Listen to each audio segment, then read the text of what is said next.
मित्रांनो, पुन्हा आता एकदा ई-के-वाय-सी हे सुरू झालेली आहे.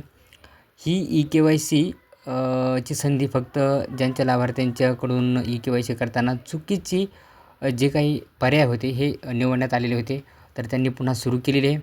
तर याच्यावरती क्लिक करायचं आणि आपण आता बघूत आहे ई-के-वाय-सी कशी केली जाते. त्यानंतर आपण इथे काय करायचं, इथे लाभार्थ्यांचा आधार क्रमांक टाकायचा. तर या आधारला मोबाईल नंबर लिंक असणं गरजेचं आहे, कारण की ओ-टी-पी त्याच आधारवरती येत असतो. तर इथे आधार नंबर टाकून इथे ही कॅप्चा भरायचा इथे आणि त्यानंतर मी सहमत आहे वरती टिक करून इथे क्लिक करायचं. आता त्यानंतर ओ-टी-पी मोबाईलवरती येतो.